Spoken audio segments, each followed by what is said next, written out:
দেখুন, 3 দশক সাংবাদিকতা করে একটা জিনিস অন্তত বুঝেছি, এ রাজ্যের রাজনীতিটা বুঝলেন আসলে অসংবেদনশীল, চূড়ান্ত ইনসেনসিটিভ।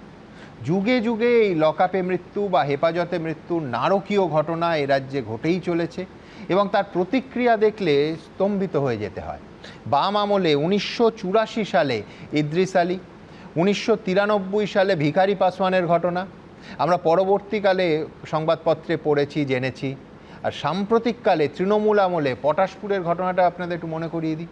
পটাশপুরে বিজেপি কর্মী মদন ঘড়ুইকে পুলিশি হেফাজতে মারধর করে মেরে ফেলা হয় বলে মদনের পরিবার অভিযোগ করেছিল। এই মৃত বিজেপি কর্মীর স্ত্রী সেদিন এবিপি আনন্দকে কি বলেছিলেন দেখে নিই একবার। বলছে আমি ছাড়ছি, ওকে মেরে মেরে জিজ্ঞেস করো, আমার স্বামী তো জানে না, ওকে মেরে মেরে হাত ফেল করেছে, এমন মারছে মেরে মেরে হাত ফেল হয়েছে গো।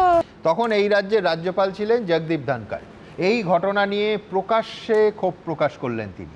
আর মমতা বন্দ্যোপাধ্যায় তৎকালীন মুখ্যমন্ত্রী কি বলেছিলেন জানেন? তদন্ত শুরু হওয়ার আগেই অভিযোগ শুনেই বলেছিলেন কোট আনকোট, এ রাজ্যে টিভিতে মারা গেলেও গন্ডগোল হয়। ভাবুন, দেখুন। টিভিতে মারা গেলেও বললে পশ্চিমবাংলার নরেন্দ্র পাল রাজনৈতিক খুব সক্রিয় কিসের জন্য? টিভিতে মারা গেলেও সেটা কি গন্ডগোল হয়। অতএব লকআপে মৃত্যু নিয়ে এই হচ্ছে এই রাজ্যের অতীত ইতিহাস। মানুষের মৃত্যু নিয়ে অসংবেদনশীল মন্তব্য করলে চেয়ারে থাকার সময় কারুর বাঁধে না। সমীর রাইচ মানবেন? দেখো সুমন, এতক্ষণ শুনছিলাম সবাই যা বলছিল, আমার যেটা খারাপ লাগছে যে সত্যি সত্যি যে একজন প্রাক্তন মুখ্যমন্ত্রী তার উপরে যেটা দেখলাম, কিন্তু এটার জন্য আজকে দায়ী কে? এটাকে ভাবতে হবে। শুধু আমরা বললাম, আর এখন তো বোঝা যায় না কে তৃণমূল কে বিজেপি, বোঝা যায় না। এই যে অনেকেই বলছে না যে তৃণমূলের লোক ছিল, হয়তো হতেও পারে। কেন আমি বলছি, কারণ অনেক তৃণমূল তো এখন বিজেপি হতে চাইছে। ভাবছি যদি প্রাক্তন মুখ্যমন্ত্রীকে যদি একটা কাদা ছুটতে পারি, ওইটাই আমাকে একদম বিজেপির দরজাটা ওতেই খুলে যাবে, ওতেই খুলে যাবে। তো এটা একটা দিক। কিন্তু আমি আবারও বলছি, যথেষ্ট সম্মান জানিয়ে প্রাক্তন মুখ্যমন্ত্রী কে নিয়ে বলছি যে উনি শিষ্টাচার শব্দটা জানতেনই না, ওনার ডিকশনারিতে নেই, আজও জানেন না। উনি যে ভাষায় অতীতে কথা বলেছেন বা এখনও যা বলেন, এটা কোনোটাই সভ্য সমাজে ইউজ করার মতো নয়। আমরা যখন একটা 13 বছরের বাচ্চাকে রেপ করে মেরে ফেলা হয়, তখন উনি বলছিলেন যে ওর প্রেম ছিল।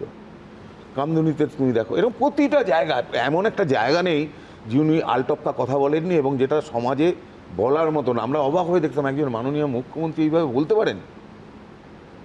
পারেন। আর আবার বারবার বলছি যে ওনার উপরে যেটা হয়েছে সেটা কাঙ্ক্ষিত নয়, সেটা ওকে বিজেপিকে সচেতন হতে হবে। যদি বিজেপির লোক নাও থাকে তাহলেও বিজেপিকে সচেতন হতে হবে যে তৃণমূল যদি সত্যি ঘটিয়ে থাকে, মানে বিদ্রোহী তৃণমূল যারা বিজেপিতে ঢুকতে চাইছে, সেটাও পুলিশকে আটকাতেই হবে। তা না হলে কিন্তু দোষটা ওনাদের দিকেই যাবে। কিন্তু সঙ্গে সঙ্গে প্যারালালি আমি বারবার বলবো, যতদিন বাঁচবো ততদিন বলবো, এই ভদ্রমহিলার যা যা উক্তি, তুমি বলো তো যে উনি লাশের রাজনীতি কি, সেটা তো আমরা পশ্চিমবাংলার এমন একটা মানুষ নেই যে আমরা দেখি। উনি কতটা নিষ্ঠুর হলে অভয়ার যখন মৃত্যু হলো, ওই মর্মান্তিক মৃত্যু, তার বডিটাকে 3 জনকে টপকে পুড়িয়ে দেওয়া হচ্ছে যাতে কোনো এভিডেন্স না থাকে। তো উনি পর যা করেছেন, না, আমি বিস্ময়ের সঙ্গে দেখছিলাম রাশের রাজনীতি নিয়ে আজকে বলছেন কে, মুকুল রায়ের পুত্র। মুকুল রায় অন্য কিছু নয়, কোনো ভয়ঙ্কর ঘটনা ঘটেনি, সেটা হচ্ছে রাজ্য সরকারের সঙ্গে রাজ্য নির্বাচন কমিশন, মানে মীরা পাণ্ডের নেতৃত্বাধীন রাজ্য নির্বাচন কমিশনের ডেট নিয়ে মতভেদ হয়েছে। তাতে মুকুল রায় প্রেস কনফারেন্স করে বলেছিলেন যে এটা গরমের কালে হচ্ছে, আমি এটাকে অপোজ করছি, আমাদের সুবিধে মতো সময় করতে হবে, এবং এই গরমের জন্য যদি একজন মানুষের মৃত্যু হয় ভোটের সময়, ওই মরদেহ নিয়ে আমরা রাজ্য নির্বাচন কমিশনের সামনে বসে যাব, ঘেরাও করব। এই হচ্ছে প্রকাশ্যে রাশের রাজনীতি এ রাজ্যে। রাজনীতি নয়, সব ভুলে গেছি নাকি? ছোড়া। আচ্ছা, প্রথম কথা, মাননীয় মুখ্যমন্ত্রী যেটা, প্রাক্তন মুখ্যমন্ত্রী যেটা বললেন প্রথমেই, তুমি যেটা দেখিয়েছো, আমার গাড়িতেই কাদা পড়েছে, এত বড় বড় পাথর পড়েছে। Is it true? আমরা প্রত্যেকে ভিডিও দেখলাম, টেলিভিশনটা যারা দেখছে তারা কেউ দেখেছে একটা বড় পাথর পড়েছে, কেউ উনি দেখালেন এত বড়। প্রথম কথা ঠিক, ওনার কিন্তু বড় পাথর ছোট ঢিল পড়লো সমান খারাপ। সমান খারাপ, আমি নিজে বুঝি সমান খারাপ, কিন্তু এই মিথ্যে কথাটা তার থেকেও খারাপ, এই মিথ্যে কথাটা তার থেকেও খারাপ। এবং তুমি এই আমার বলার মতো জায়গা নেই, আমি এমন একটা জায়গা পাই না। তুমি ধর একটু আগে তুমি দেখালে যে ডায়মন্ড হারবারে যখন নাড্ডার উপরে আক্রমণ হলো, কি স্টেজে দাঁড়িয়ে কি নাড্ডা চ্যাটা নাড্ডা চ্যাটা, what a language, what was her expression.